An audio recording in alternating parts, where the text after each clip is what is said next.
آپ نے سب نے جمعے کی نماز کے بعد نکل کے مظاہرہ کرنا ہے پرامن طریقے سے، ہمیشہ پرامن رہو، کیونکہ ہمارا ملک ہے، تاکہ پیغام جائے کہ پاکستان وہ قوم ہے جو اسلام کے نام پہ بنی تھی۔ اور ہمیں تکلیف ہوئی ہے کہ یہ وہاں کی پولیس نے اجازت دی کہ جناب آپ قرآن شریف کو جلا دیں اور آزادی رائے کے مطابق۔ بیٹے کی آمدنی، بیٹے کا جو گھر ہے حسن شریف کا، جو اس نے بیچا ملک ریاض کو، اس کی قیمت تقریباً 45 ملین پاؤنڈز، جو تقریباً 17-18 ارب روپیہ بنتا ہے۔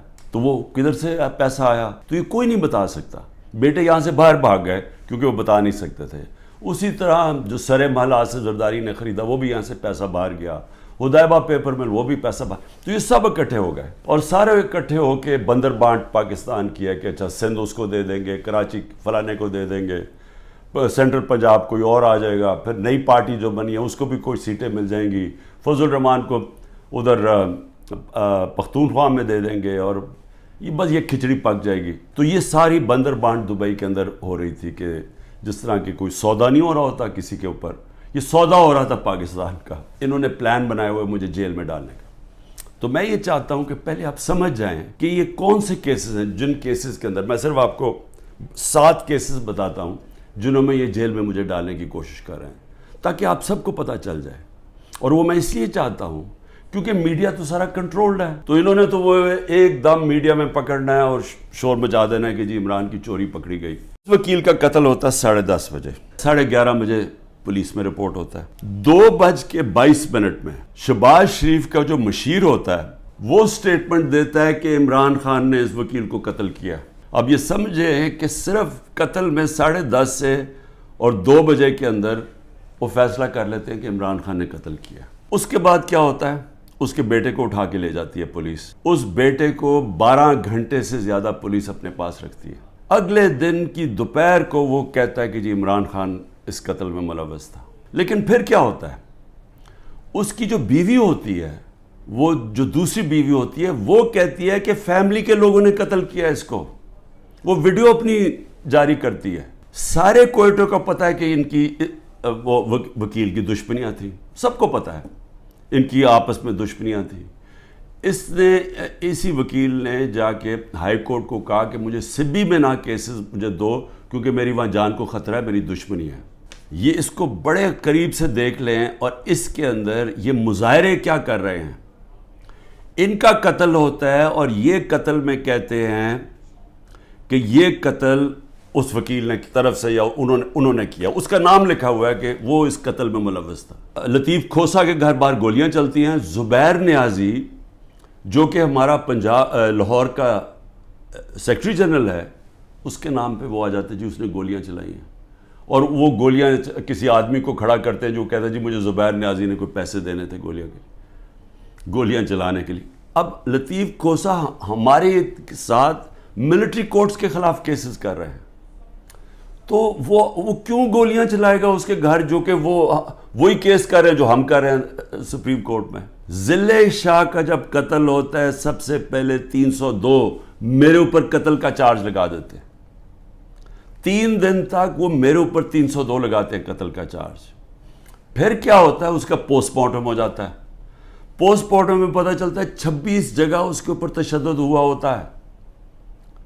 تو اب ظاہر ہے وہ یہ تو نہیں کہہ سکتے تھے کہ عمران خان نے اس کو تشدد کروا کے اپنے کارکن کو مار دیا، تو انہوں نے پھر ایکسیڈنٹ اس کا ڈال دیا۔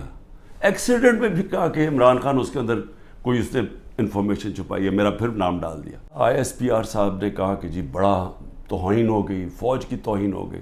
پہلے مجھے بتائیں کہ کسی اور کی بھی عزت ہے اس ملک میں؟ کہ ایک آدمی 50 سال سے دنیا مجھے جانتی ہے، کرکٹ کی وجہ سے جانتی ہے، ساری دنیا کے اندر وہ خبریں گئی، وہ دکھایا مجھے جس طرح پکڑ کے لے کے جا رہے ہیں کہ جس طرح کوئی پتہ نہیں کوئی مجرم ہے، دہشت گرد ہے۔ پھر کہا جی کرپشن کیس پہ لے کے جا رہے ہیں، وہ کرپشن کیس کے اوپر بھی میں آنے لگا ہوں۔ لوگوں کو جو اس طرح ڈنڈے مارے انہوں نے، جو مظلوم ہیں جن سے ظلم ہوا اس کو ہی پکڑ کے اسی کے اوپر کیسز کرنے شروع کر دیے۔ جیل میں بند ہے اور کیسز شروع ہو گئے کہ جی اس کی ایما کے اوپر یہ ہوا ہے تو اس کی وجہ سے یہ ہوا ہے، اور جی کوئی ملٹری کورٹ سب پتہ چلیں گے کہ جو بتائیں گے اصل میں کتنا بڑا وہ غداری کر رہا تھا عمران خان قوم کے ساتھ۔ فرانس کے اندر ایک لڑکے کو پولیس نے 16 سال کے لڑکے کو گولی ماری. ابھی تک فرانس جل رہا ہے. 1000 سے زیادہ بلڈنگز جل گئی ہیں, گاڑیاں جل گئی ہیں. مشکل نیشنل کرائسس آ گیا ہے. معافی مانگ رہی ہے پولیس کہ جی بڑی غلطی ہوگی, اس کے خلاف ایکشن لیا جائے گا. آزاد لوگ ہیں, آزاد لوگوں کے حقوق ہوتے ہیں. لوگ نکلیں اپنی آزادی کے لیے کہ کیسے جرأت پڑی پولیس کو گولی مارنے کی. یہاں 16 لوگوں کا آج تک ٹی وی پہ نام ہی نہیں لیا جا رہا. سب نہتے تھے. ابھی مجھے ملنے آئے ان کے 2 بچے, ایک چھوٹے بچے جس کے باپ کو گولی مار دی. وہ دبئی سے کام کر رہے, وہ ایسے ہی مظاہرے کے اندر کھڑا ہوا تھا, گولی چلا دی وہاں. مجھے لوگوں نے کہا عمران صاحب آپ نے تو بڑی غلطی کی اپنی گورنمنٹس کرا کے, گورنمنٹس ڈیزالو کر کے. میں نے اپنی گورنمنٹس ڈیزالو آئین کے مطابق کی تھی. میں اپنے سمجھتا تھا کہ ہمارے ملک میں ہمارے سارے وکلا, ہمارے سارے ججز آئین کے ساتھ کھڑے ہو جائیں گے. اب گورنمنٹ کہتی ہے کہ جی اگر ملٹری کورٹس اگر اس نے خلاف فیصلہ کیا سپریم کورٹ نے, تو ہم سپریم کورٹ کے فیصلے نہیں مانیں گے. بشرا بیگم کے اوپر کیس ڈال دیے. کیا ہے جی کہ وہ کبھی گاؤں میں گئی بھی نہیں ہے. اس کے گاؤں میں جی 20 سال کے بعد ایک جگہ سڑک بن گئی. اینٹی کرپشن کا کیس اس پہ کر دیا. میری چھوٹی بہن عظمیٰ, اس کے اوپر اینٹی کرپشن مجھے بیچ میں ڈال دیا کہ جی میں جب پرائم منسٹر تھا میں نے اس کو بڑی سستی کوئی زمین دلوا دی ہے یا لوگوں سے قبضہ کر کے. ان کو اتنا نہیں پتا کہ وہ چیک سے اس نے پیسے دیے. اس نے پہلا چیک کس دن دیا؟ 25 اپریل 2022 کو. عمران خان پرائم منسٹر نہیں تھا, تو 25 اپریل کو ایک چیک ہے وہ اب, اور دوسرا چیک دیا ہے 2 جون کو. اور کتنے کے چیک ہیں؟ 6 کروڑ روپے کے. تو اس نے چیک کے سے پیمنٹ کی ہے. القادر یونیورسٹی جو چیریٹیبل ٹرسٹ ہے, مفت تعلیم اس طبقے کو دی جا رہی ہے جو بچے کبھی یونیورسٹی تعلیم نہیں لے سکتے, مفت تعلیم ان کو مل رہی ہے وہاں. یہ کہہ رہے ہیں کہ میں نے القادر کی وجہ سے کوئی فیور کروا دیا. یہاں یونینمس فیصلہ, وہاں لا منسٹر بیٹھے ہیں, وہاں کیبنٹ سیکرٹری بیٹھا ہے, وہاں ادھر فائنانس منسٹر بیٹھے ہیں, وہ سب نے فیصلہ کیا. القادر کے ٹرسٹ میں لکھا ہوا ہے کہ 1 روپیہ نہیں مل سکتا ٹرسٹیز کو, جس میں عمران خان اور بشرا بیگم ہیں. جس طرح نمل یونیورسٹی کے ہمیں کوئی پیسہ نہیں مل سکتا, جس طرح شوکت خان ہمیں نہیں مل سکتا. یہ چیریٹیبل ٹرسٹ ہے. کہہ رہے ہیں کہ میں نے اس کی وجہ سے اس کو فیور کر دیا. بھئی آپ اگر فیور کر دیا, آپ آج جا کے سپریم کورٹ میں ریٹ کر دیں کہ یہ پیسہ ادھر ٹرانسفر کر دیں. میں نے اسی قانون کے مطابق کئی گفٹس لی, کئی میں نے نہیں لی. جو بھی میں نے فیصلہ کیا میں نے بیچ دی ہیں. اس کے اوپر کیپٹل گینز ٹیکس وہ سارا FBR میں نے ڈکلیئر کیا ہوا ہے. سارا کچھ میرا ڈکلیئرڈ ہے. اس میں نے غلط کام کیا کیا؟ یہ کہہ رہے ہیں کہ جناب وہ اس کی غلط ویلیو دکھا دی. بھئی غلط ویلیو دکھا دی تو ان سے پوچھے جو ویلیو نکال رہے ہیں. میرا تو کام نہیں ہے ویلیو کی, میں تو نہیں جا کے بیچ رہا, میں تو نہیں اسیس کر رہا. مجھے تو جو ہے ایم ایس جو ہوتا ہے ملٹری سیکٹری آپ کا, وہ آپ کو آگے بتاتا ہے کہ جی یہ اپریز ہو کہ یہ آئے ہے اس کے ویلیو, آپ فیصلہ کر لیں آپ نے لینی ہے نہیں. یہ ہوتا ہے اور یہ پہلے سے چلتا آ رہا ہے. یہ ہے توشہ خانہ کا کیس جس پہ کوشش کر رہے ہیں کہ اندر. اچھا, اور کیس کے اندر یہ بھی ذرا سن لیں. ایک توشہ خانہ کا کیس ہے, اس کے اوپر نیب بھی بلا رہی ہے, اس کے اوپر الیکشن کمیشن بھی اس کو اٹھایا ہوا ہے, اور FIR بھی کاٹی ہوئی ہے اس کے اوپر. یہ کبھی ہو ہی نہیں سکتا کہ ایک ایشو کے اوپر 3 مختلف جگہ کیسز چل رہے ہوں. ہم نے فیصلہ کرنا ہے کہ کیا ہم نے اب اس خوف کی زنجیروں کے اندر اپنے آپ کو غلام رکھنا ہے. میں نے آپ کو بتا دیا کہ آزاد قوموں کے اندر ایسی چیزیں نہیں ہوتی.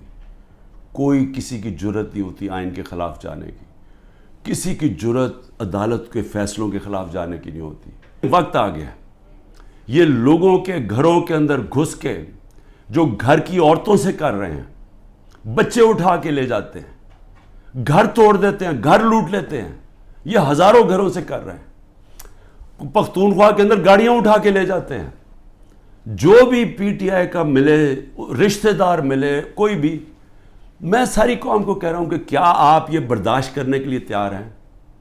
کیونکہ یہ آج ہمارے سے ہو رہا ہے, یہ سب سے ہوگا. اس لیے اپنی قوم کو میں کہہ رہا ہوں کہ آپ کے پاس اب 2 راستے ہیں, غلامی کے اور حقیقی آزادی کے.